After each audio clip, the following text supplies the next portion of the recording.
Halloween Forever.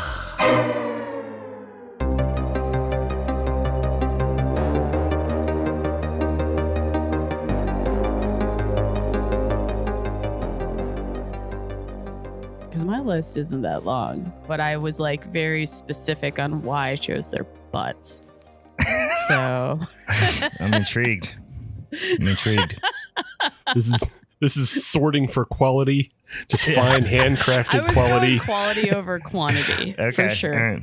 All right. Because I like a lot of butts, and Sure. You're more of a quantity person normally. You're just like, give me 6 or 8 butts. No. Here's the thing with how I see butts. This is the intro, by the way. This is, I love butts. Okay.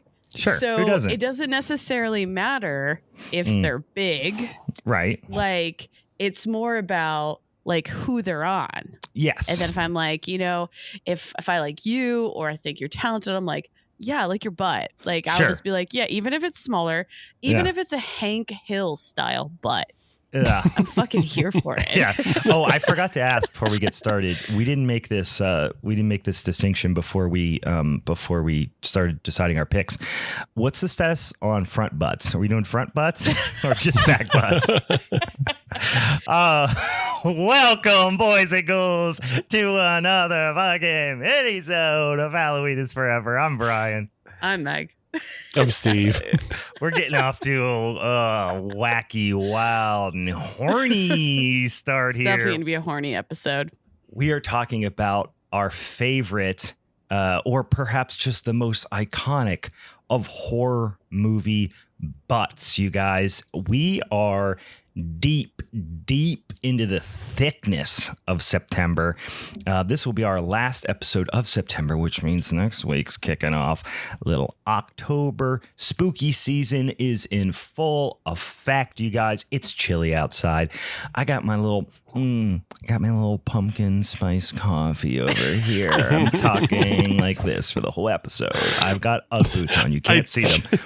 I do not have a filter for vocal fry for that kind of level. Please don't do that. It's me, your dude. All right, so I'm just happy that like we officially now can wear layers. I just want to cover my entire body up except for the butt. Mm-hmm. Yeah, just assless jeans. Even I'm wearing a flannel balaclava mask, but butt cheeks fully exposed. Yeah, assless jeggings. Assless jeggings. Oh man, it's that assless season, flannel. Guys. Get out here! It's time for assless jeggings. You guys, make it happen. Let's, before we get into any of this other madness here, first of all, this time of year, we get a lot of new listeners, guys. And I would like to say that this is certainly not necessarily the type of topic we do all the time, but we do a lot of talking about butts just in the standard every week episodes. So we figure we might as well designate an entire episode to them. But if you're new to the show, this is our last minisode of September. Next week is going to be our showdown episode where we picked randomly. We were assigned 3 movies from the John Carpenter repertoire. We do a little thing called October John Carpenter Showdowns. And Steve and Meg just so happened to draw. Steve drew Halloween, 1978. And Meg drew The Thing, 1982. I got Assault on Precinct 13. That's fine. I'm going to be really the special guest referee. I'm going to be the Mike Tyson.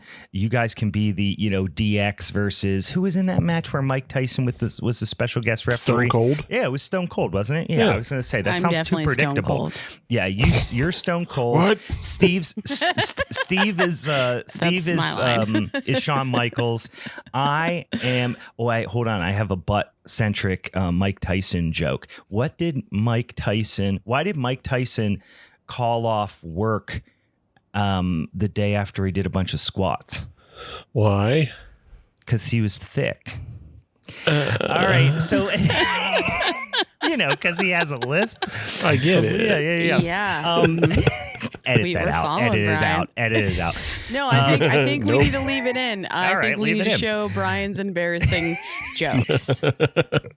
Embarrassing for you, maybe. All right. So anyway, go back and watch those movies, because next week we are going to talk about those 3 movies. We're going to have a showdown. We're going to vote. I'm not going to win, obviously, but either Steve or Meg are going to take home that sumbitchin' strap for the month of October. And then the rest of the month, we're going to have a whole bunch of spooky, ooky ass episodes.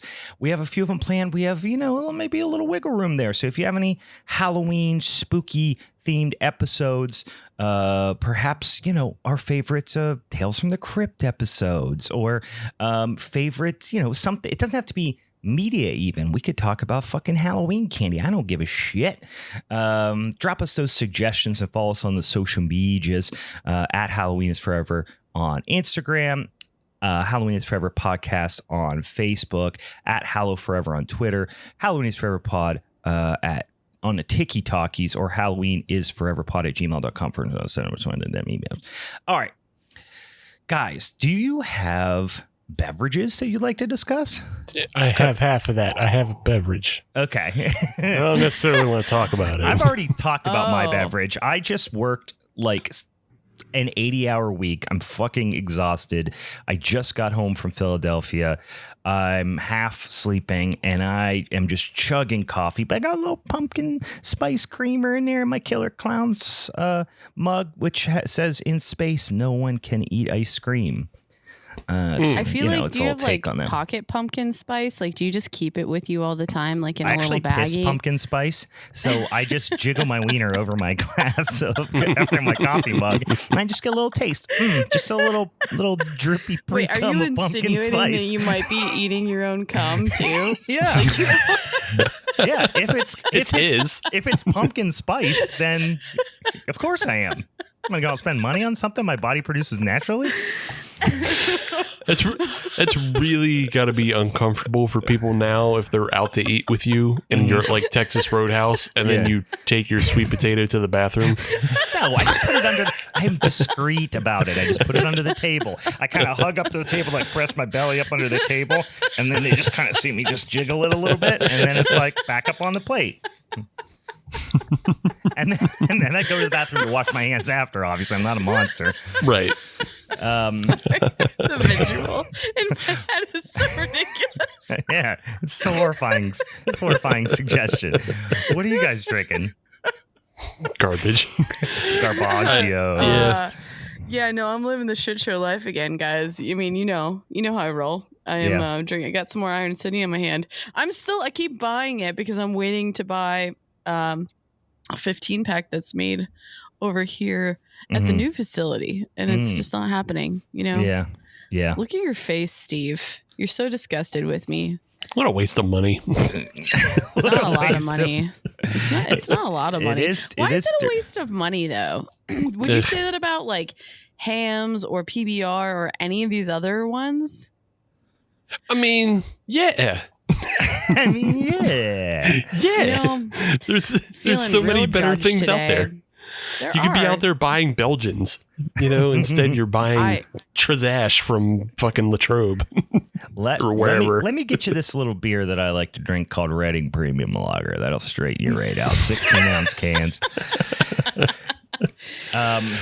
I'm waiting for my delivery still.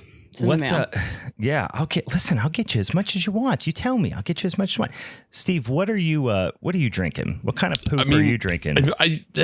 I'm being shitty towards Meg, but I just have something just as bad. It's but it's like Rolling Rock. It's Rusty Cap Rolling Rock. It's a honey brown. And I like honey browns. I've been a long time. This is from Genesee. This is that Genesee honey brown. Have you guys ever had, I think the brand's called Dundee? Oh yeah, way back in the day. Do you remember? I wonder if they're still around. I haven't. Yeah, they used to do a pretty, I mean, now we're going back like 15 years, but they used to do that variety pack. Mm-hmm. I think Dundee was definitely one of those.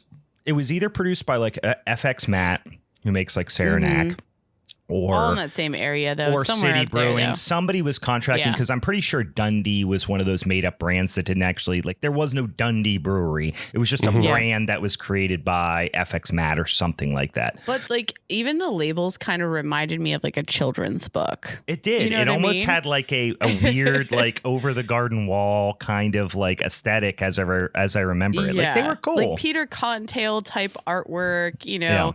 Yeah. But like, I thought the beers were solid, but you saying a Honey Brown just reminded me of that entire didn't they have like a honey life, they had like a honey dunkel or something like that in it, and then they like definitely had a pale ale, like I just or remember maybe it was like a honey and they all had porter. a specific animal for each. I'm trying to maybe think. Not a honey porter. I'm gonna Google it later. They had their own, like, each individual brand in the variety pack had their own little like Humpty Dumpty-ish little mascot. Oh, okay. I've had this before. It just the original artwork is like pretty boring. Like on the bottle, it's like a little bee and he's banging a drum. But like the normal one just kind of looks like just indistinguishable from the Newcastle. Honey Brown. They I'm just Googling now. They did have a Honey Brown. Yeah, it was Honey Brown. There you go. Yeah, I remember that now. I just never knew that was Dundee, because it doesn't say Dundee anywhere on the fucking labels. Yeah, for a minute they had like Dundee Variety Pack, like they were like calling it out by name. Here's a small world: is that you saying that's from Genesee? Dundee. It was Genesee who did it. Was it Jenny that brewed it? I gotcha. That makes sense. Yeah, that sounds about right. That sounds about right. Bringing me back to my early 20s, man. Yeah, that was when we were splurging. You splurging for that variety pack. All right, guys, listen, I don't want to delay this anymore. I'm sitting here and I want to talk about some dang butts, you guys. So I'll tell you the theme, and we're just going to kind of bounce around. We'll kind of go around the horn, decide who wants to bring one up, and we'll discuss it a little bit. We'll discuss the butt itself, of course, the context of the butt in said film, perhaps even the performer whose butt is on display or isn't on display. Yeah. So anybody want to jump in with one of their favorite horror butts? I will, because I was pretty excited about one of the first one, because I obviously, your girl got the thing, just as a reminder. So Kurt Russell's been on my mind lately, and I always appreciate his butt in general. So I was just in my research, I remembered Death Proof. Yeah, and so now I have a sidecar butt favorite after being reminded of the scene. Like, do you guys remember? Let's paint the picture. We're in the bar. We have a bunch of young people. They're all drinking. And at the end of like, they're about to leave, Kurt Russell, he's like, you owe me a lap dance. So we have a lap dance scene with Vanessa Ferlito. And it's the Coasters. I think it's called Down in Mexico was the song. So the song was baller. Yeah, great song. The lap dance was baller. The butt was baller. So we're talking Vanessa's butt, not which what is the name? Not Kurt's butt. Arlene she played. But listen, Kurt's got a butt on him, right? He does. Yeah. Like I don't want to. You ever see those jeans? You ever see him in those jeans and Overboard? Yeah. Now I know it's not a horror movie, but the man got a butt on him. Time and place. Kurt Russell in the 80s knew how to wear a pair of Wranglers. Can we call these dad jeans at this point? Because your girl gets horny for them. Let's bring them back. Yeah, dad jeans. It's the opposite of mom jeans. Like they actually like same vibe though. Like high waisted, very tight. You're actually accentuating the roundness or lack thereof of the butt. By pulling them up higher. But that's the thing is, like, I'm imagining like a flat butt dad with the jeans on, where it's like any bit of butt is now flattened out more. Like, they weren't flattering to wear. They were like they look like you were gonna like put them on and then you'd be like the fucking Tin Man, like you can even bend your legs. I guess that's just more of a testament to Kurt's butt then, because he was able to be shapely within those. I mean, that's why we did away with those in the early 2000s, is because we all wanted carpenter jeans with an obscene amount of pockets and a little bit of movement. Yeah. All right. TM. Let's make a pair of high-waisted Wranglers that you have to hike up, but pockets. I know it's all super popular now, but maybe. I just had advertised to me on Instagram a pair of pants that actually have a magnet as the buck or the button, and when you sit down it comes apart, and when you stand back up it comes back together. Clothes are getting revolutionary now. Those are Thanksgiving jeans. Yeah, they are. I'm worried that if I do decide to flip my wiener up into my waistband, somehow the magnet is going to somehow damage my penis. You know what? I don't know about magnets. I don't know how they work. I come from the juggalo world of magnet understanding, where I don't even know where magnets work. I am now questioning how often you were putting your dick up, flipping it up, sometimes just to change it up. Variety's the spice of life. So sometimes you flip it up, and if the magnet's on the other side of it, it's almost like, are they like electrodes? I don't know how magnets work. What if it fucks up my dick? That's a shirt. What if it fucks up my dick? You have to wear underwear with those, though, because even if you're not doing tummy sticks like Brian is, you're gonna the magnet's gonna pinch your hair. Yeah. That's what I'm saying. Yeah, and when you got a bush like your boy got a bush, it's gonna pop out as soon as it pops open, and then all of a sudden the magnet's gonna snap closed and just pull all your pubes. This ain't good. Yeah, this is logistically a challenge. Just wear stretchy pants. Jeans. Don't fuck around with this. Yeah. Wear stretchy pants. Yeah.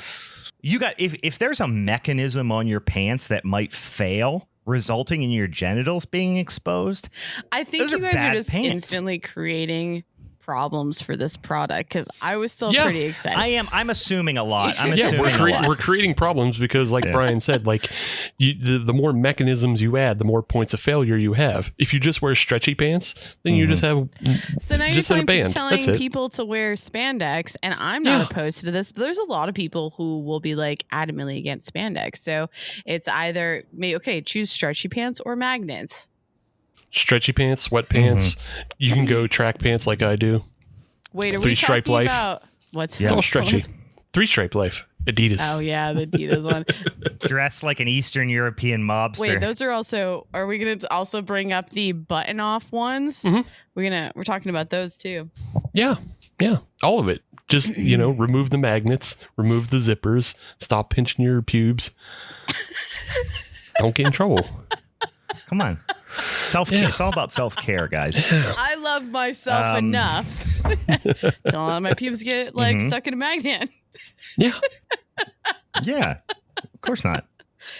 All right. The people have spoken. All no magnets. Yes. That one was on my list. As well. That was a good one. I got one. And I'll just keep going because it's, we're in that Tarantino, Robert Rodriguez realm. So just go right to a very obvious one of I know where this is going. Selma Hayek in From Dusk Till Dawn. Oh boy, as El Satanico Pandemonium. That's a sick name. Oy vey.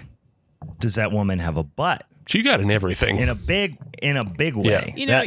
You have to respect the butt at that point.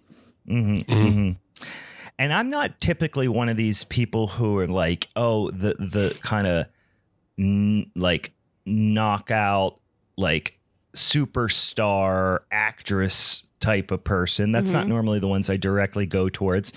But Salma Hayek is just alarmingly attractive. I call her the triple threat. She's got the face, the tits, and the butt. She just is. She's something else. She's something else. I can tell you. Catching this movie on the old, Sci-Fi Channel or perhaps even an HBO early in the morning as a child, it was a coming of age tale for me. and it's obvious, she's very attractive, and obvious it's proof of an unjust God because of how attractive she's remained for so long. Yeah, it's annoying. But I want to take a turn down feet lane for a second. All right, getting weird early on. All right. So Tarantino gets accused of having a foot fetish like all the time. And every time people bring that up, they bring up his films. Yeah. But I think a lot of people forget this one because it was directed by Robert Rodriguez, but Tarantino is in it. And in the film where they first introduce Satanico Pandemonium, she comes out, she's doing kind of a teasy burlesque dance with the big snake and everything. And she comes to the table where George Clooney and Tarantino and Harvey Keitel are seated. And she picks up a bottle, I think it's of mezcal, and she sticks her whole foot in Tarantino's mouth. And he does a shot as she runs the mezcal down her leg through her foot into his mouth. Yeah. Right. And then he just sucks. Yeah, and then he just sucks the fuck out of her toes. So it's like it's far worse than anything he's done in any of his other films because he's directly involved. Don't think that he was like, "Hey, Robert, come on over here. Let's make a deal." Yeah. You don't think he had something to do with that? For sure he did. It would have That's been what I'm saying. I feel like this is like a to get that paid under the table to Selma Hayek if that was the case too, which I mean is totally acceptable. You know, pull her side, be like, "Hey, I'll toss you a quick $5,000. Put your foot in my mouth." Well, he also wrote the screenplay. He wrote the screenplay, so he wrote himself into that, and he's like, "That's what I'm saying. I guess I'll have to play this role because we couldn't land Matt Damon for it." To have a foot fetish because we shouldn't be here to kink shame. Yeah, no. I'm not trying to kink shame or anything. It's just all the times people point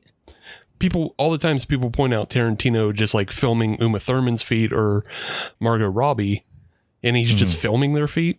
But this movie, he's getting a whole foot in his mouth. And then he wrote that screenplay. He put himself in that position. Like, you don't need the other evidence. This is the evidence. And this is before everything else.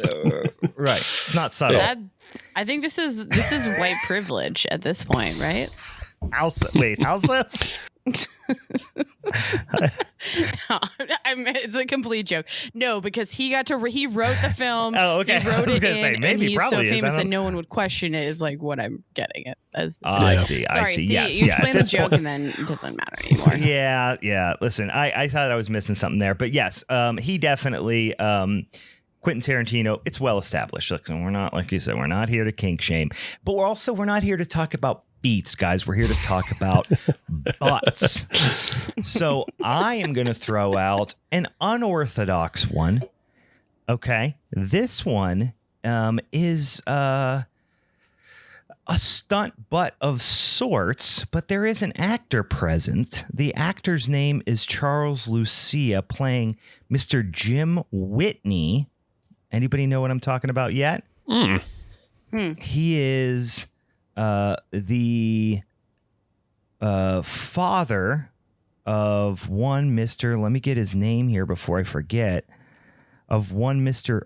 Bill Whitney, played by Billy Warlock. Does that help? No, we're talking about 1989's Society. Oh, he's butt dad. I don't. Damn! I just want to Google butt dad right now. You'll get it. Yeah, you'll get it immediately. Are you familiar with Society 1989? I literally just like Googled it. It says Society 1989 horror film, butt face head scene. Yeah. Oh wow, I have it on. Oh my god.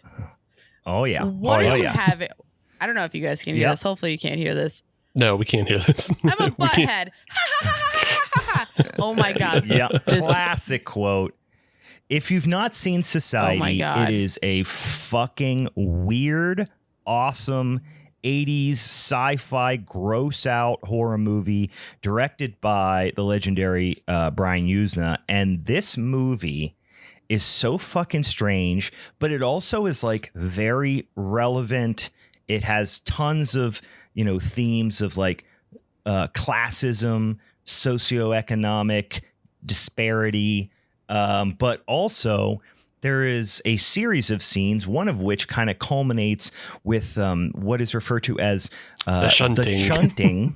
And the shunting is basically this giant alien orgy that's happening where they are kind of melding together and it's all practical effects, lips, tits, assholes, everything melding together in this kind of weird, almost like in The Thing, where he sticks his hands into Wilford Brimley's face, or not Wilford Brimley, into Wilford Brimley too, right? There's a couple different scenes where that happens.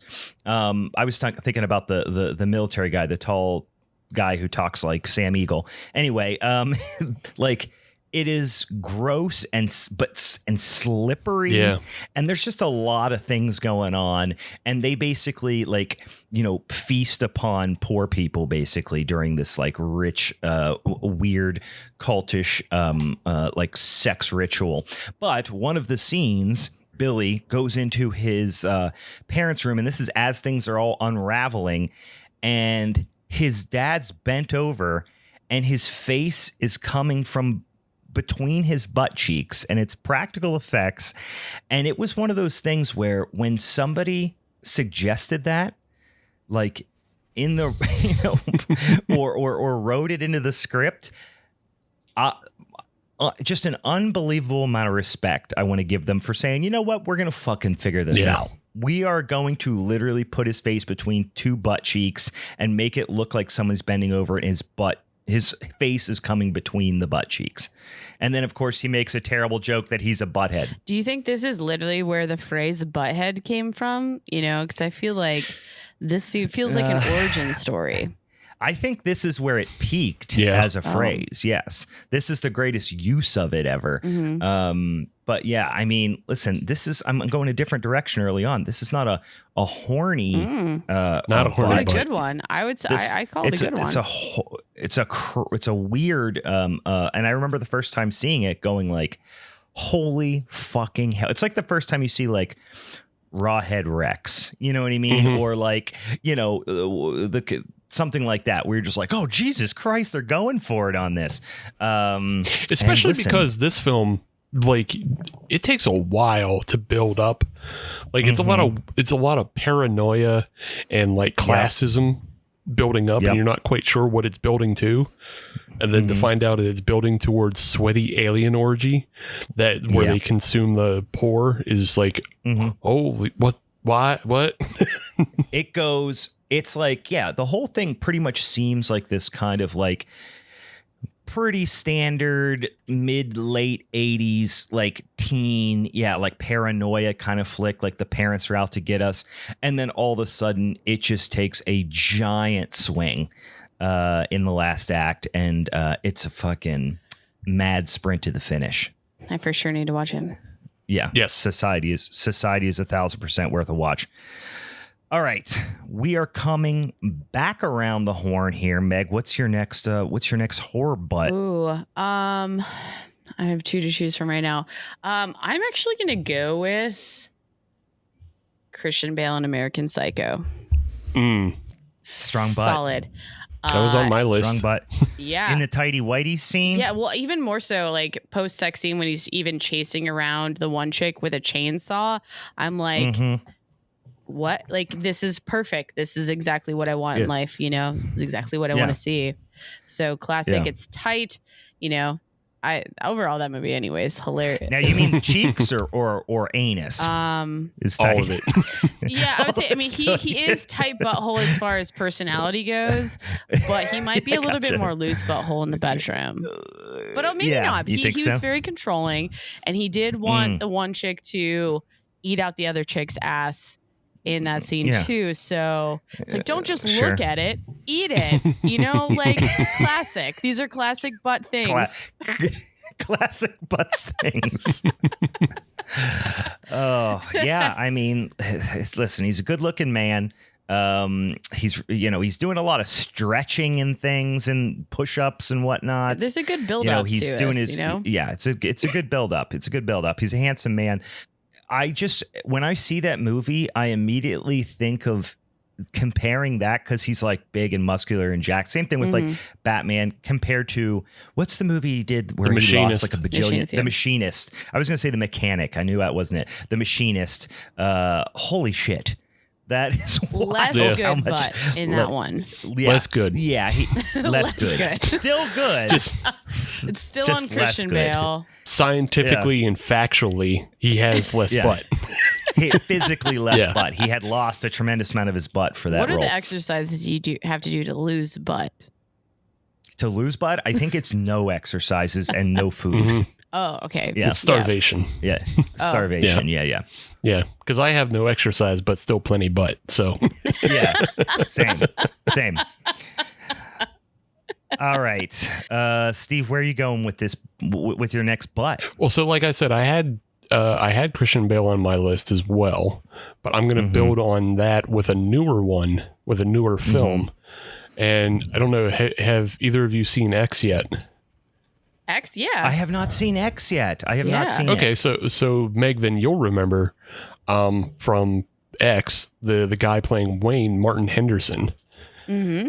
He has a pretty extended scene in that film where he's also running around in his tighty whities, and you get you get some butt shots out of him, and I was it just reminded me of American Psycho so much, because he's also just like kind of a built jack dude, and then running around in your tighty whities is such a pre 90s thing anymore. He does, though. I think what to his benefit is if I can what is the word? I'm definitely going to exploit like people's features at this point. Is like that's what the show is pretty much is all about. We're talking about physical butts. Yeah, we're talking about, but like so Martin Henderson, though, he also has this like wild man wilderness like vibe to him. Like he might wear a flannel with no pants on, and that's the dream. That's the vibe you're looking for. And I'm here for it. Hair's a little bit longer. Yeah. These are things I'm mailing. Yeah, he might do a Winnie the Pooh for you. Wait, what? Winnie the Pooh. Shirt, no pants. Shirt, no pants. Yeah. Donald Duck in it, as some others would say. Yeah, I usually call Porky Pig in it, but it's all we're talking about the same thing. I'm here for these things. Yeah, but I still haven't seen this. I don't know why I haven't. I haven't. Yeah, it's fine. I mean, and then overall, I mean, just like it's about filming pornography, so there's a lot of butts in the film, actually. It's plentiful for a butts, but Martin Henderson stuck out butt at some point too, right? I believe so. Yeah, I believe we do. Chef's kiss. He's a handsome man. I'd look at his butt. Yeah. All right, I'm going with one that we've talked about recently, but it just cannot be ignored.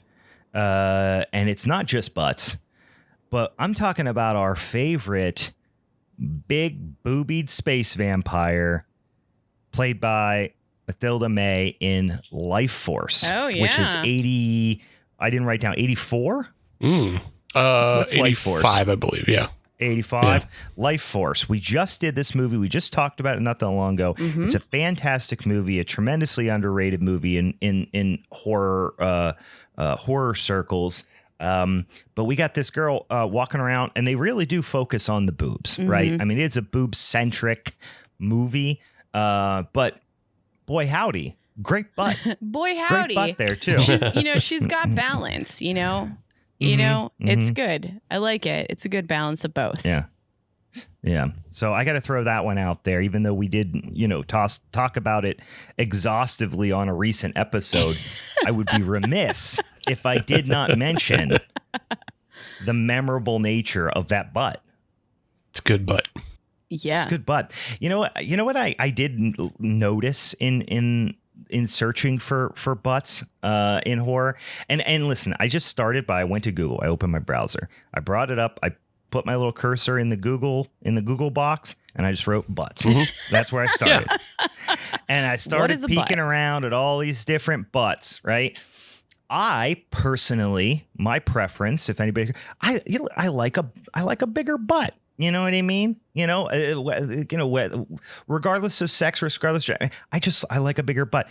I was noticing hard to find a good big old butt in horror. A lot of skinny butts in horror. A lot of skinny butts. Yeah. Yeah. I mean, we because can't just I think a lot of the exploitation movies, unless you get into like maybe a giallo type thing, there's definitely some like bigger, rounder butts in Italian horror. Yeah. But I look up these lists and it's like, here's here's the list of horror butts, and all the movies are from the 90s or the early 2000s, and it's all little skinny butts. Mm-hmm. And I'm just like, guys, someone, write a listicle for this Halloween for big old thick spooky butts. Put some wagons on there, damn it. Yeah, god damn it. I'm just saying, PSA. Put some wagons on there, damn it. No, we can't always have the Selma Hayek or the Jennifer Lopez in all of these films. Mm-hmm. It's just I get it. Let's be real. White chicks don't always have the biggest butts. Naturally, that's true. And but I think it's disproportionately focused. Maybe I don't know. I got a couple on here that are interesting. Mm-hmm. But is it my turn? Whose turn is it? I think it's back to Meg. You were doing. Okay. You did Life Force. I did Life Force, and then I got on my soapbox. I've got another one. And I started preaching. So, all right, Meg, what's your next horror butt? So the next horror butt that I've got is, drumroll, Jeff Goldblum in The Fly. The rise of his, sexual nature really coming to fruition again with the long hair, guys. I have a type. Let's just be real. Yeah. Sure. But then we have him. Not only is he jacked in this movie, skinny jacked. We'll say he's not jacked, but skinny jacked. He's like 80s jacked. 80s jacked. Yeah. Like, you know what I mean? Like he's approachable still. Like I wouldn't call him a bro. He's a nerdy Jack. Actually, that's the other part of it that goes into the whole thing is that he's super nerdy in this film. You start talking science things around me, and I'm just like, when can I take my pants off? So start talking science things around me. You know how to get me going. Say science words at me. Beaker. Let's go. Bunsen burner. Quiver. Quantum mechanic. No. We just have scenes. Well, it's like when he definitely goes into the cloning machine, as well as even post that too. It's like where he's like showing off everything leading up to The Fly. We just get a lot more butt action, and I'm here for it. Mm-hmm. And when him and Gina Davis's character sleep together in the film, and we get a lot of action as far as like the post-coitus situation, where then he goes back to the science, guys. Yeah, this is a thing. Yeah. Science. Go back to the science. Get back to science is calling. Science is calling. Sorry, babe. Science is calling. That's what I always say. I don't know why in movies we see a lot of post-coitus butt, and we don't see and sometimes mid, not a lot of pre-coitus butt. And a post-coitus butt is for me inherently a little less maybe a less attractive because that you're just going to go wipe yourself off, right? You're post-coitus. We already know what that butt you got did. Stuff. Yeah, you got stuff everywhere. There's things happening. There's fluids exchanged. Now you gotta go clean yourself off. Also, it's not as tight. It's not as tight because you're relaxed. That's it. You've just released, right? So now you're kind of you're not as tense. I'm a release. That's a phrase that is going to listen. If you're trying to get your partner in the mood, guys, suggest to them that you're about to release. Ooh, that's going to get them going. They're going to be like, you're a fucking sociopath. Wow. All right. Just on a sidetrack to that, have either of you seen the MacGruber film? No. Yes. Oh my God. Yeah. That is an underrated film. Very underrated comedy. It's so stupid, but so funny. Will Forte is so fucking funny. Meg, I think you'll love that film. You should check it out. But it has some there's some more butt action in there and tidy whitey action. So over Why do you the guys top. keep bringing tidy whiteys around me, guys? Like, I don't have a thing for tidy whiteys specifically. I didn't say you did. It was just like ties into the episode. I am gonna. No, it's Steve's. It's back to me though. Yeah, but my horror recommendation and Meg made mention of Jennifer Lopez, and she hasn't done a lot of horror films. She's done like thrillers, so I didn't really include them. But the one horror film that I think a lot of people should go back and watch because it's like a really beautifully shot horror film is The Cell. Yeah, boy, it's been a long time since I saw that movie. I haven't seen it, but I I've seen plenty of images, and I feel like the images that I feel like what turned me off was like there was that period of time, maybe it was like early 2000s of sorts, where it was just like I wasn't super into horror then, but I also just didn't trust like revisiting it and having it hold up. But if you guys can confirm, you know, I mean, there's a lot of great imagery. I can't confirm for the story because it's still been a long time, but I used to watch the shit out of that movie, so it's like kind of burned in my memory. Sure. But was it because of Jennifer Lopez's butt? It helps. It helps. I mean, you get some scenes of her in her underwear. It's a PG-13 film, and then like she just can't hide it. You know, they put her in skin tight outfits. She can't hide it. It's sticking out. It's great. It's massive. You know, you can't deny it. Yeah. But also, there's like a good film, and Vincent D'Onofrio fucking like rules that movie as well. So, Vincent D'Onofrio, great actor. I have never once in my life until right this moment thought about Vincent D'Onofrio's butt. Yeah, and it might be in this film too. It's just not something I would have said. It's just not something that has come into my mind before. I like the experience of thinking of new things, the mental exercise of saying, you know what, this is something I never thought about. Today, I can safely say, before today, never thought about Vincent D'Onofrio's butt, not one time. Now I have that in my mental repertoire of things I've thought about. I'm trying to think if he actually shows his butt in this movie. You know what? We grow every day, Brian. We're all on a journey of butts. All right, guys. I have one here for you, and this might be my favorite of all time. Personally, this is maybe no surprise here. Big Stuart Gordon fan. Here's a Stuart Gordon film. We're talking about from 1986, the film From Beyond, and specifically, we're talking about Dr. Catherine McMichaels, played by the great Barbara Crampton. Guys, what a butt! I need to get the image. I feel like we should have exchanged butt photos before too, so we can prepare. Just type Barbara Crampton From Beyond. The first thing that comes up is going to be this particular scene. Which is definitely Barbara in a corset. So, yep. It's a whole thing. I see it. Yeah, Barbara Crampton. Listen, I have made absolutely no bones about the fact that I'm have always had a huge crush on Barbara Crampton. Chopping Mall, From Beyond, the list goes on and on. But this particular scene is it's pretty intense. I mean, literally, there are like from behind thong. So it actually shouldn't have been called From Beyond. It should have been called From Behind. From behind, perhaps. I mean, this is one that I definitely saw as an impressionable young man, and again, turn the tides of my sexuality. You know what's interesting about her is like her face doesn't say dominatrix, but her body does, and it works. You know what I mean? Yeah. Like, so it's like she normally plays like the prim and proper type a little bit, and she actually does in this movie as well. But I won't spoil it, but something happens to her that makes her act out of horny demon the way she normally would. Kinda. If you've not seen From Beyond, it's a fantastic movie, but she is acting outside of the scope of normally how you would expect her character to act in that particular scene. So, I don't know. Then maybe that's my thing. I'm not sure. I'm learning a lot about myself today as well. But Barbara Crampton From Beyond, that's going to be real close to the top of your boys' list. Oh, man. Back around the wheel to girl. I'm going to a classic butt. I'm going to just bring up Elvira.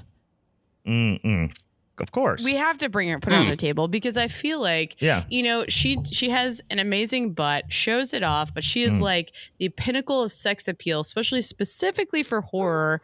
And she still is hot as fuck, and everyone still wants to bang her. But yeah, Elvira. Yeah. I can't even speak. I'm speechless by thinking about her butt. Yeah. One Miss Cassandra Peterson. She's fantastic. I also really, really love the fact, and specifically in Elvira, Mistress of the Dark from 88. She's absolutely gorgeous. She also, I love that she, in recent years came out as gay and then was like, I mean, she has been, I think she's been like out of the closet for years and years and years, but just not something she necessarily is putting out in her professional life and her, public life and stuff like that. And then just all these like aging incel douchebags were like mad that she was gay. Right. And I'm like, what? Did you think that you had a chance? Right. Like what? What were you really holding out hope that you guys might end up together? You're 55 and your dick doesn't work. You didn't have a chance when she was straight. Yeah. You never had a chance, no matter what the circumstances are shifted around. But I did find that entertaining, entertaining in a sad way of all the incels going out going, oh man. Fucking like nerds. That affects your relationship with her character or something. But I'll give her the balance card as well. She still's got the tits to match, So yeah. You know what? I would go as far as to say, listen, when you think Elvira physical assets, the many of the camera was quite often directed towards the boobs, and of course many of her jokes and things like that were also about how she has big boobs and had them pushed up and stuff in the Elvira outfit. But you know what? Underrated butt. Can I say underrated butt? Underrated. Yeah. Yeah, total package. Yeah. All right. Yeah. What do you got, Steve? Boobs, butts, comedic timing. Great one-liners. New triple threat. Triple threat. That's my triple threat. That's why I expect boobs, butts, and comedic timing. And old-timey vaudeville one-liners. Yeah. Your face can be busted as long as you're funny. Face can be busted. That's the story of my life. That's the only time I've ever gotten to any type of dates in my life. Face is busted, but kind of funny. All right, cool. I'll live with that. Grow out your curly hair a little bit more, and we'll just all right. Yeah, just put it over my vein. That'll be all right. All right. I think we need to de-hornify for a little bit. Okay. So I got another non-horny. All right. And this one is dipping into the world of trauma. And there was a character actor who worked in a lot of trauma films over the years, and his name was Joe Fleischaker.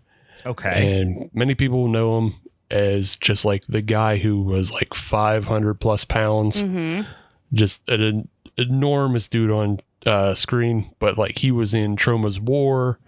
He was in a whole bunch of other trauma films, like in the background. He shows up. Yeah. I specifically remember him from Trauma's War. Yeah. And that was like his first film. And then like Lloyd just thought it was so funny that, he was essentially like the original Meal Team 6. Meal Team 6. Yeah. So, but yeah, he just, he found work. He found, like in an otherwise, Hollywood-esque world that probably wouldn't hire him for anything really. He got to work on trauma films, and he was in Toxic Avenger 4, and then probably his most famous butt appearance is going to be in Poultrygeist. Oh yeah, don't get that song in my head because it's gonna absolutely. It's a Poultrygeist. Catchy songs for being such a low rent film. But wasn't that? It was written by like a pretty big act too. Wasn't that song? Like it was written by like they gave it credit to someone else, but like a band that actually had like a lot of radio play wrote the song. Go ahead, I'll look it up. Yeah, you go ahead and look it up. But the scene I'm talking about is the Joe Fleischaker. He's playing Jared, and for the people who haven't seen this film, pretty much everybody in this film is named after either a fast food chain or a spokesperson. So he's essentially playing Jared from Subway. And this is way before we knew the real problems with Jared. So it wasn't about that. It was just about being a giant fat guy who lost weight eating sandwiches, except for, he was still 520 plus pounds. So it doesn't look like he lost any weight at all. But yeah, he eats some of the bad chicken and finds himself on the toilet having a little bit of the old diarrhea. And inside the toilet was already an undead chicken, which flies up his ass. Sure. and he falls to the ground naked in a fast food restaurant bathroom, probably the most disgusting thing you can think of, until he starts volcano shitting out his ass on the walls. It's such a fucking gross movie. Like, I want to go back to the horny stuff, guys. You have to dehornify. There's such a great scene, and by the way, I just looked it up. I remember the Poultrygeist theme song, which is very funny and very catchy. It'll be an earworm for you, so a warning there. But the band that performed it is credited as Calamari Safari, but it's actually the band Newfound Glory. Oh, okay. That's funny. Wrote and performed it under the pseudonym Calamari Safari. But such a great movie because so much of the grossness, like you do a lot of the things you would expect, people get deep fried and shit like that, but so much of the grossness is happening in like food prep areas too. So like if you've worked in the restaurant business, especially, you're just like, oh my God, like it just adds an extra level of disgustingness to the whole thing. And the fact that they I think it was like an old KFC or an old McDonald's. It looks like a fast food type. Yes. Mm-hmm. It was something that closed. Could be a Hardee's or something. Yeah. Yeah. It was something that closed and like they bought it before or rented it before somebody else could go in there. And so they're just filming in this old fast food restaurant. So like it is disgusting and like the tile work looks like a fast food restaurant. So it's too recognizable and it makes it even grosser thinking about that. So great movie, great songs, great butt. There's other butt stuff in there. There's more tidy whitey butt stuff in that. So overall good movie. Go see it. It's not PC, but go check it out. Not at all. 2006. It was like it's very 2000. It's very early 2000s. I mean, just starting with Trauma makes it un-PC, but then removing 14 years of consciousness, also makes it worse. Yeah. I'm gonna throw another one out there.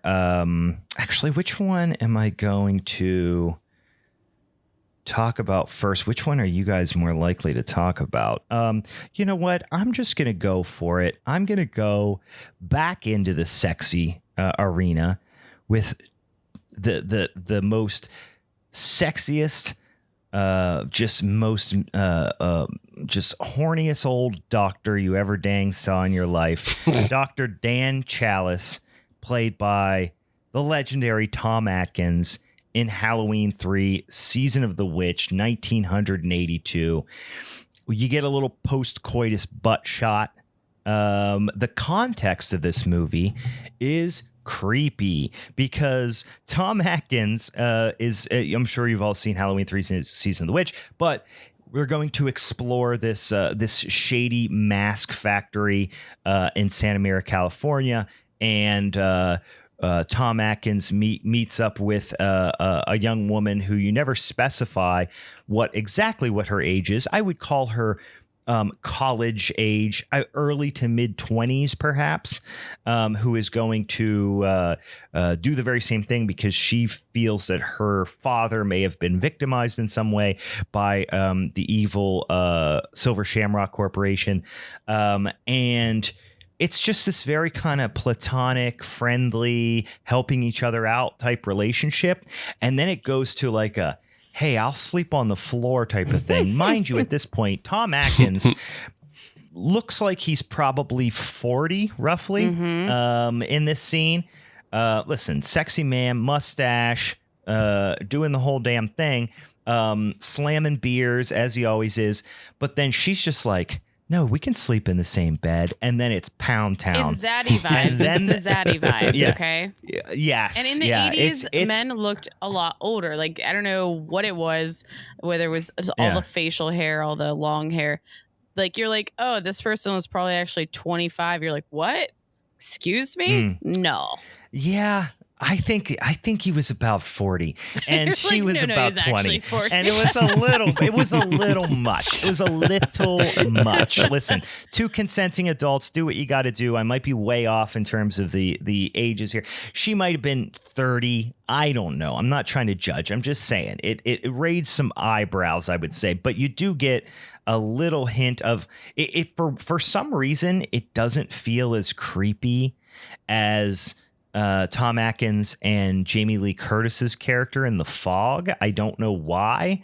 I think it's because in that he doesn't have the mustache and somehow that makes him look older. I don't know. All I'm saying is you get a little post-coitus shot of one Mr. Tom Atkins behind. And listen, if you've not seen Tom Atkins' butt, it's probably something you should, put on the old bucket list. Yeah, you get squish. You gotta switch it. List. I don't know. I'm not gonna try. Oh, yeah. All right. I am this is the last one on my list though, so you guys got to take it home. But I think this one is gonna be a good one.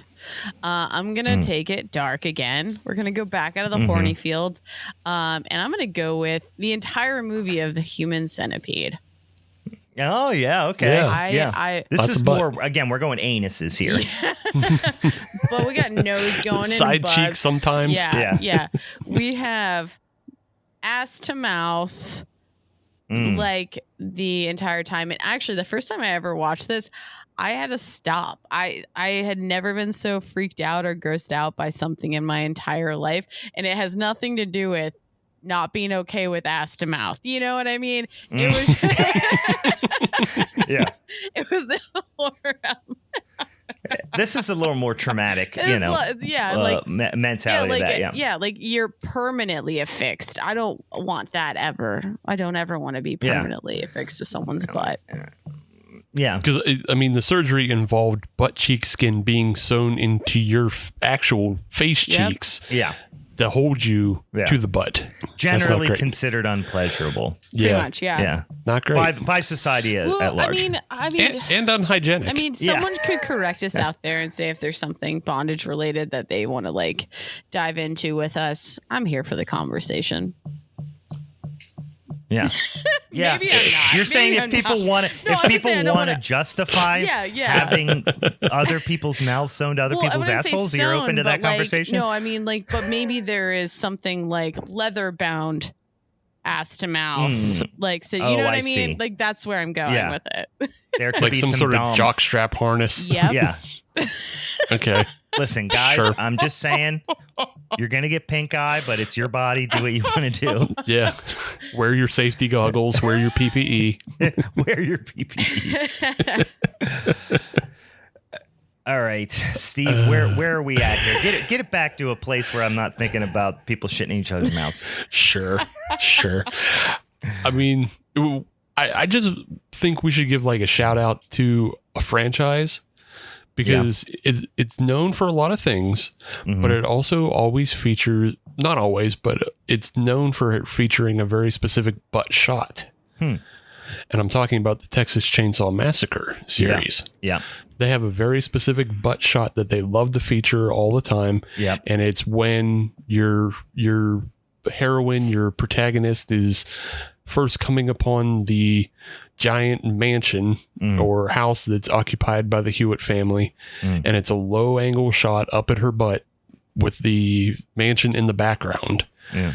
And they do it in the first one, they do it in a couple other ones, and then they recreate it. And I think probably the best butt is Jessica Biel when they do it in the remake. Sure. That's probably the best butt version. Yeah. If you're looking for the best butt version. That a lot. Yeah, they showcased that one a lot, and they lingered on that sumbitch. Of course, we get one in Tobe Hooper's original, which the name of the performers is escaping me right now. But Jessica Biel would probably be the most memorable one, and I almost, if I recall, it feels like they really focused a lot of the marketing around Jessica Biel's butt too. Yes. Yeah. But I also, I want to know what makes it a good butt, because at that time, those low-rise jeans are not doing justice to her butt. They're not flattering. They're not. I know. And that's kind of my point here. Straight body. I don't know. I like a good butt, but I feel I think I like the classic element of it more than I like her butt in this image. Yeah. I think she's just generally toned overall in the whole film. Mm-hmm. Yeah. Yeah, I'm not going to talk shit on her. Into like, it's like, this almost reminds me a little bit of like, you know, when you think of another classic one I almost put in this vein, Sherry Moon Zombie, loves to show her butt in films. You know, it's a pretty consistent thing. House of 1,000 Corpses comes to mind immediately. But it's always in these, low-rise, skinny jeans, you know, butt crack kind of sticking out kind of thing. But again, the jeans themselves are not doing anybody any favors. They're like smashing the butt down almost. If anyone can take anything out of this is just never buy low-rise jeans. We don't ever want to see them come back. I will speak on stretchy pants always. I will speak on behalf of all women. Please do not bring these low-rise jeans back. High waist, they don't look comfortable. Life. Yeah, they don't look comfortable at all. If they make a sequel to that goddamn awful Texas Chainsaw we saw earlier this year, you know, just jeggings for that shot. Jeggings across the board. Yeah, everybody wears jeggings, like even Leatherface. I cannot back that statement though, because there are better jeans than jeggings, and most of the time jeggings don't come with pockets, and you don't want to get me started on the pocket issue with women's pants. Okay? Yeah. Like, then also everybody gets a messenger bag. Yes. Jeggings and messenger bags. Yeah. I feel like I've actually seen more messenger bags, like, you know, but the ones that like kind of hang down a little bit lower, like not the classic. Is that coming back? Is someone cooler than me understand if it's coming back? I don't know. I'm not cool. You asking the wrong dude. I sure don't. I don't know what's cool. I'm not cool. Yeah. I just set him 3 stripe life earlier in the fucking stream. You did. Stripe life. Oh man. All right. I have one, maybe one that maybe we're not thinking about here, or maybe wouldn't come to mind immediately. But someone who I adore, and she's so just weird and cool. I am going to say Grace Jones from Vamp. If you guys have seen Vamp, it is this weird, I would say, you know, kind of psychosexual, avant-garde vampire flick kind of thing. From, let me look because I forgot to write it down. It is from the 80s, 1986. Free on Tubi, guys. Go check it out. If you've not seen it already, it's very, very weird. It's got some cool practical effects. If you don't know who Grace Jones is, she is absolutely worth going down. She plays a character called Katrina in this movie, who, spoiler alert, is a dang vampire. That's not gonna spoil anything for you. No. She's a model. She's a singer. She does maybe the strangest and most interesting version of the Little Drummer Boy on the Pee-wee's Playhouse Christmas special. That's so weird, and it's just I don't think I've ever saw that. Lives rent free in my mind forever. But yeah, I feel like Grace Jones is such a cool person to bring up, and I would have thought about that, but I love that because I feel like Grace Jones has such like this androgynous persona, and like I had to confirm because I just wanted to know. They go by like Z, her, hers, like the HIR ones, like pronouns and whatnot, just to, because I was like, I think that's something to lean into, but they're such like a gorgeous like human overall, like top to bottom. She's striking looking. Holy cow. Extremely like athletic build, very tall. It definitely has that kind of gender fluid type of, I don't know how she associates, but in this kind of gender fluid type that's of, the whole thing too. Sexuality.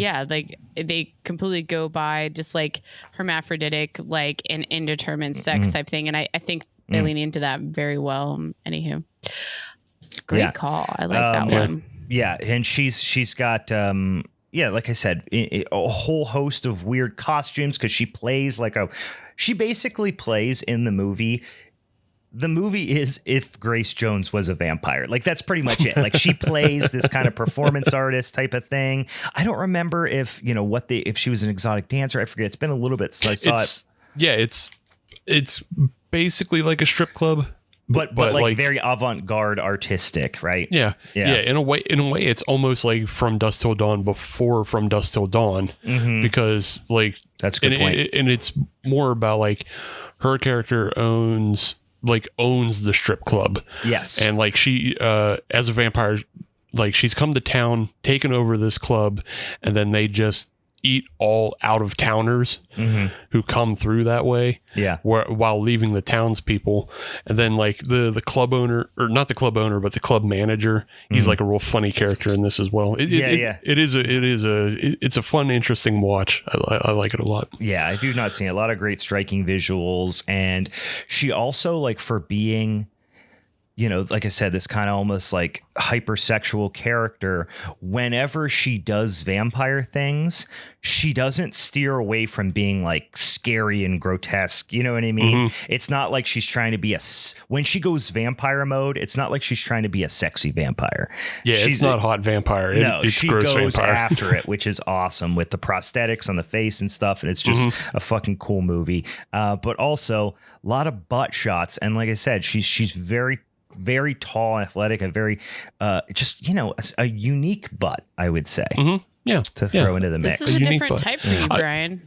I think you're growing. It's a standout butt, so it's worth mentioning. Yeah, standout butt, butt.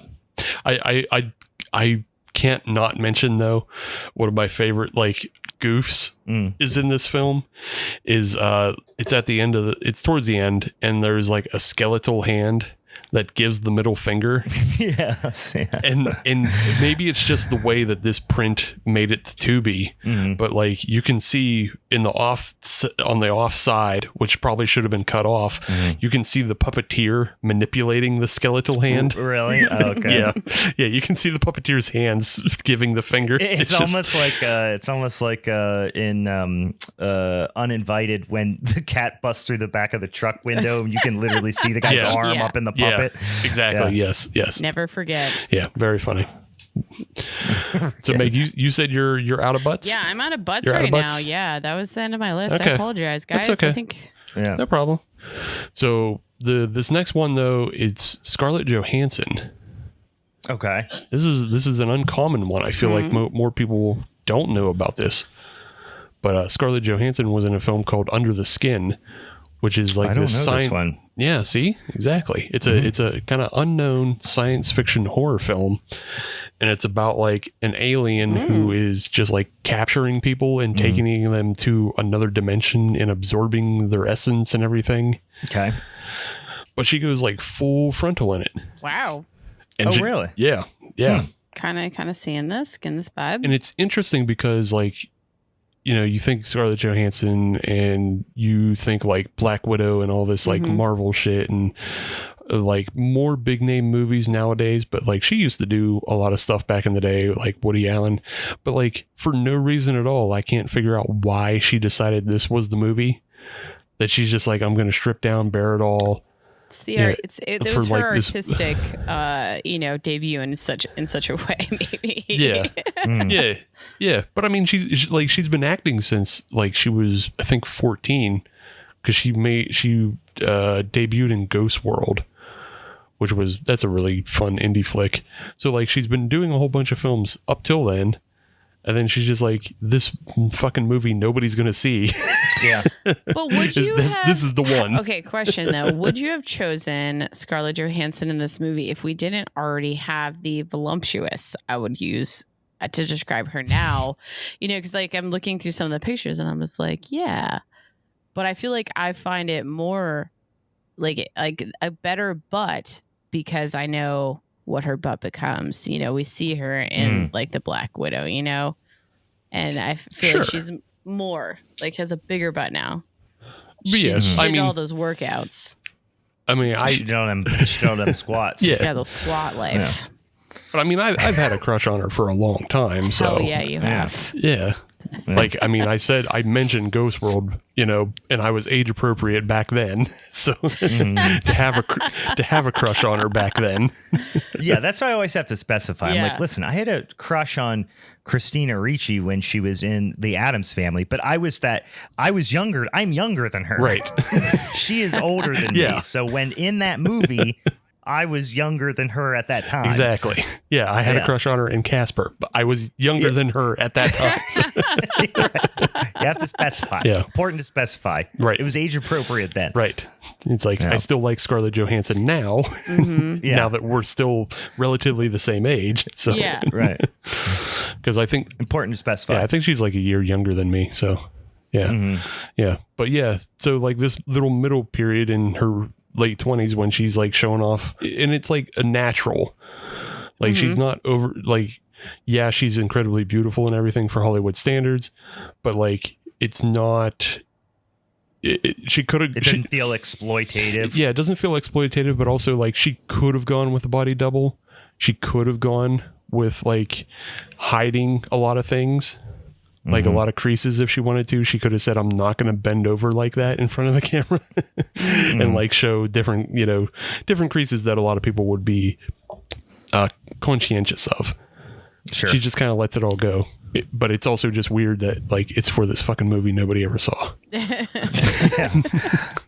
Like if this movie was directed by Colin Jost or Ryan Reynolds, you know, like somebody she was like married to at a time, it would make more sense. But no, it's some weird Scottish film. So yeah, that's funny. Interesting. No, never saw that one. I will see it though now, multiple times in rapid succession. So I'll go, you know what? I'll go to another kind of 90s. Actually, you know what? Yeah, let me do this one first. Cause this is one, as a teenager, definitely stood out to me, which is one Miss Shannon Elizabeth from, the flick 13 Ghosts. Yeah. Classic obviously early we're 2000s. talking about the 2001 remake, right, of 13 Ghosts, where they put the 13 in the letter, as the numbers in letters, but for 13, and made a lot of sense back then. But in any case, one Miss Shannon Elizabeth as Kathy, who is kind of the sister of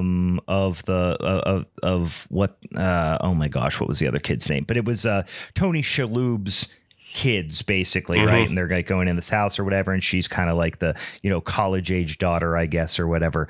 Shannon Elizabeth, she's a bad actor. She does a bad job in acting. She's pretty awful as an actor, but she is alarmingly good looking, and she's certainly most well known for American Pie. There's like a very memorable scene there, but 13 Ghosts, you get a lot of her running down hallways with them tight late 90s jeans on. Again, and the low rise though. Listen, she fell victim. She fell victim as well. I know, but it's just 2001. That was the thing. Yeah, I'm sure if it was like, she is basically, I don't want to go out on a limb here or sound like I'm being a jerk or anything, but I would say she's probably one of those actors that's a model first, actor second, in terms of their probably career aspirations. Maybe I'm wrong about that, but she has that like model kind of, she's like tall. She has the 90s, 2000s, kind of model body type, I would say. And then she started, certainly in the late 90s and early 2000s, popping into a lot of flicks. And, she actually, I would say this is probably one of the movies, this and my favorite performance of her, is Jay and Silent Bob Strike Back. Her in there, and they're almost like a Charlie's Angels-y kind of like character, and seduces Jay, I think, right? She seduces Jay to get him and Silent Bob to steal a monkey. Yeah. So steal the monkey. Yeah, Boo Boo Kitty fuck. Listen, she's not a good actress, I'm sorry to say, but I do enjoy watching her in things. She adds not just in aesthetically, terrible, like low-rise jeans. You like watching her in.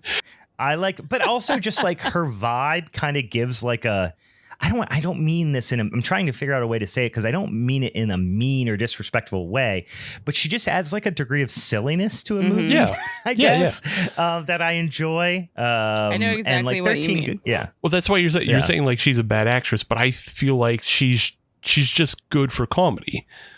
Yeah. Because like, and you get that vibe of silliness is what keeps her from being able to delve into a deeper way of acting. Like she can't do drama, she can't do like horror movies because she can't delve deep into a world of imagination that would like let her to believe the things that are happening. She'd just be like, nah, it's not happening, that's silly.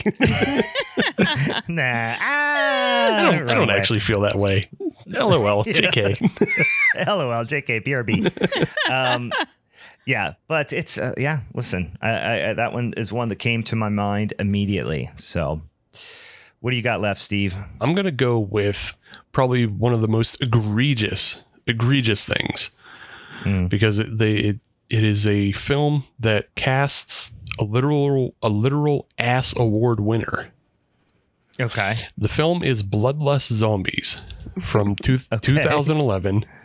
It is a piece of shit. Sounds like it. But it stars Alexis Texas. Oh, God. Adult film actress. Oh. Okay. All right. Yeah. I've seen her before. Yeah. Adult film actress. Winner for Favorite Ass 2010. Nice. Winner for Hottest Ass AVN Awards 2013. Winner for Most Epic Ass AVN Awards 2017. Okay. I'm trying to understand her Instagram handle. That's white girl politicking.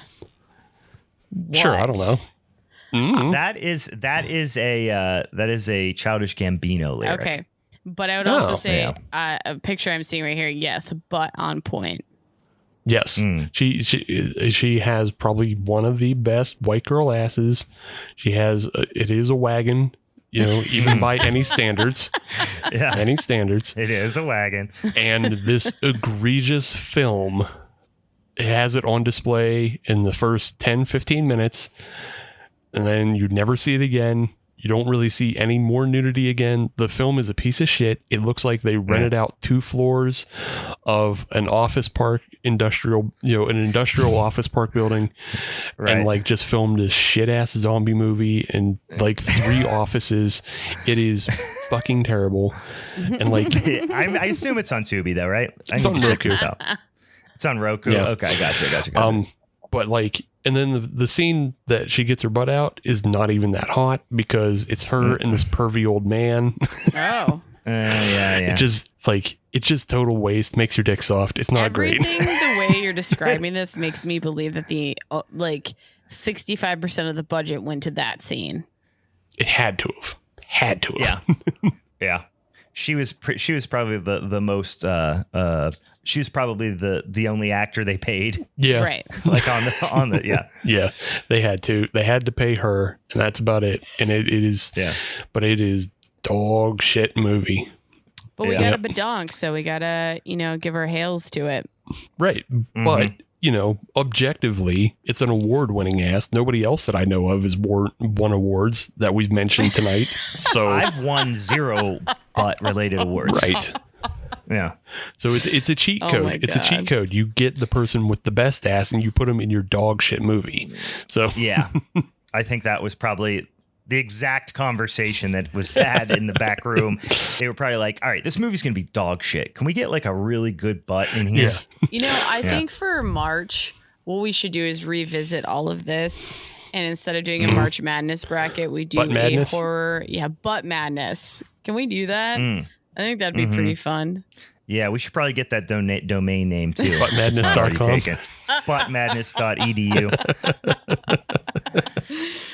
All right, I've got one here that it's the same actress but 2 different films, and they both made me feel very, very differently. I'm going to call out someone who's definitely notable for their butt and other body parts as well. One Miss Linnea Quigley, Scream Queen, icon. Everyone knows her. Everyone loves her. We talked about it recently when Drew from Drew and the Blue was on, and actually just saw them perform yesterday, which is awesome. But we talked about Return of the Living Dead, where she has an iconic butt scene where she's dancing, and you think she's doing, going full frontal. There's actually some merkin work we established that was happening there, but from behind you get a great kind of butt dancing on top of this this kind of almost like a mausoleum type of thing, or big whatever it's called, and then you have her in Night of the Creeps in the little dress, like the little pink dress thing, and she does this very specific, like she's trying to like tantalize this guy, and she has already been overcome by the demon, so this is all evil. And then of course she has the iconic scene where she sticks the lipstick into like her nipple basically. But the scene where she's bending over always made me extremely uncomfortable, like really uncomfortable. I don't know why. I don't know if it was because she was kind of like dressed like a baby doll or something. The whole thing's very uncomfortable. And it plays to the scene, I guess, okay, but it's just really weird and really uncomfortable, and my least favorite part of the movie as a juxtaposition to her dancing nude on top of the tombstone as, crazy naked punk goddess. It's a stark contrast from one to the other. But we'd be remiss if we did not mention one Linnea Quigley when we're talking horror butts. Yeah, I mean, and it goes, further than that. She also has like the workout tape. Right. Oh yeah, of course. So yeah, I mean, she's made it part of her career, and she understands, that asset. But you're right, Brian. With great power, yes, great pun. Yeah. Damn it. I was going to say with the great assets come great responsibility, but yeah. I need to mimic my butt off of her now. So I got my final thing. I just wanted to preview some probably future great butts, and that is recently Full Moon Features has gone into production for Sorority Babes at the Slime Bowl-orama 2. Yeah. I love the original movie so much. You can only imagine that it is going to be wall-to-wall butts. Yeah.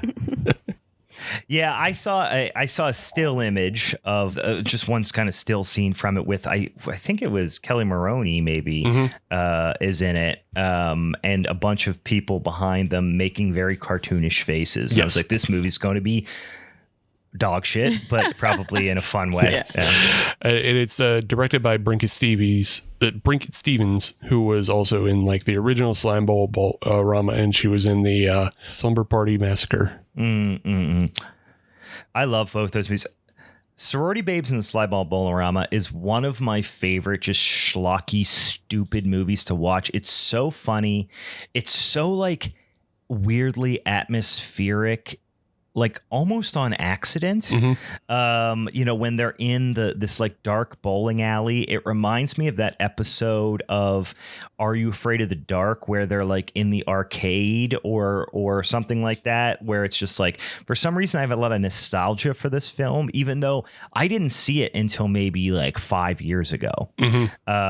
Whenever the first time I saw it is whenever, so it hasn't even been that long, but it was when Joe Bob Briggs did the last drive in the first marathon. Okay. He played it on there, and he had done it before, and I just had never seen it for whatever reason. And I loved it, and I've probably watched it, once a year since then, but it's such a weirdly nostalgic movie for me. And it's just because I think it draws memories to like some random episode of Are You Afraid of the Dark or whatever. And there's also just like it's so many weird decisions. There's like a what is he? He's not a goblin. What is he in that movie? He's an elf or something like that. That's just a rubber puppet. that lives inside a bowling trophy. And for some reason they gave him the stereotypical voice of like a jive talking 70s street pimp. And it's an imp. He's an imp. Yes, he's an imp. And it's so fucking weird. But I love it. Yeah. And it's played so straight, which makes it even better. Yeah, it's played straight, but like just crazy as hell. I mean, the name itself is yeah. Yeah, so I think we've gone kind of the full gambit of trash. Oh, also, remember that the original was directed by David Duchovny. So and also features Linnea Quigley. She plays the badass. She plays the badass loner rebel kind of person that's trying to break into the bowling alley to steal the money. I guess I don't know.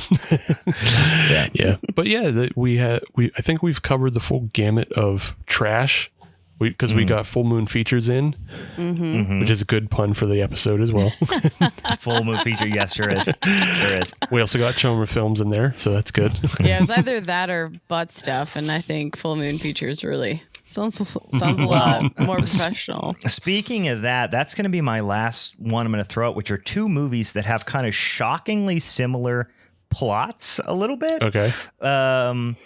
And the first one is from 2019, again, featured free right now on Tubi, 2019's Butt Boy.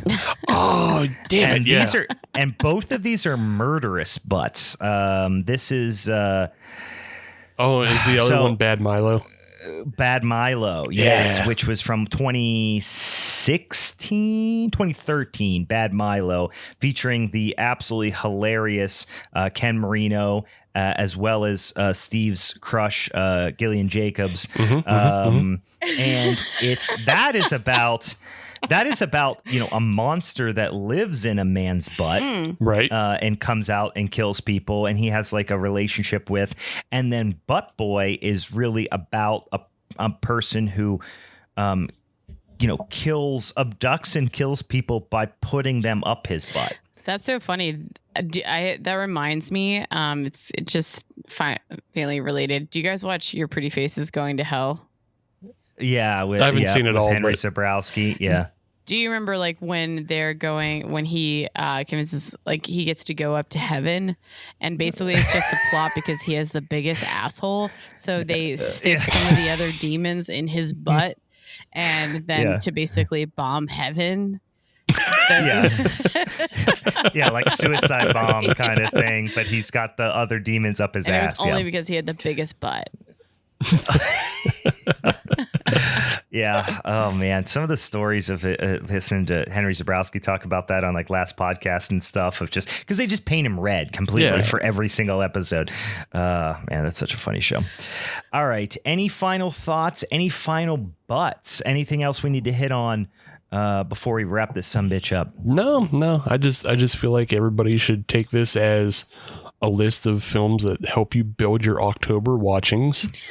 It's not just that we gave you films with good butts. We gave you good films with butts, except for Bloodlust Zombies. Don't watch it for the most part. Yeah. And maybe Poultrygeist. No, watch Poultrygeist. That movie rules. Yeah, no, it's worth a watch. That's worth a watch. But just get ready to be singing that song. Yeah. All right, guys. So that's our episode. That's our horror butts minisode. Like I said, continue to check in with us here throughout the old spooky season, because we're gonna have some fun stuff to talk about. We're gonna be doing some definite Halloween centric things. Next week we are going to talk about literally my two favorite films of all time, Halloween 1978 and The Thing 1982, both directed by one Mr. John Carpenter. I'm going to talk for about 5 seconds about Assault on Precinct 13, then turn over the floor to these two, and they're going to argue, and I'm going to ultimately this is going to be a big deal for me. I'm ultimately going to have to decide which movie I like better, which is something that I've never been forced to do before. It's given me a lot of anxiety, and we'll see how it plays out. It's going to be a goddamn slobber knocker, you guys, and then it's going to determine who's going to take home that son of a bitch and championship belt for the month of October, which is, of course, the Super Bowl of spooky season, guys. So get out there, enjoy yourself. You know what? Before next episode, make sure you get yourself some dang old pumpkin beers or some freaking, at least bring yourself a little PSL, a little rum splashed in or something like that, because we are going to be digging in for a slobber knocker. And again, go follow us on the social medias. Just type Halloween is Forever in there on one of them platforms. And if you've got, once again, if you like the show and you haven't done this already, go on one of them old platforms where you get your podcasts and give us a 5-star review and write a little something like, hey, these guys are all right or whatever. And then shoot me a note in the DMs on the Instagrams, and I'll send you some dang old Halloween is Forever stickers if you want some. So we always appreciate that. Anything else? I think that's about it, right? No, just get ready for Brian's Sophie's Choice next week. I'm going to Sophie's Choice it. And, in the meantime, go out there and hug a butt, kiss a butt, enjoy the butts in your life, and keep watching some, alert us if there was any fantastic horror butts that we forgot. For the Halloween is Forever crew, I'm Brian. I'm Meg. I'm Steve. All right. See you later, guys. Bye.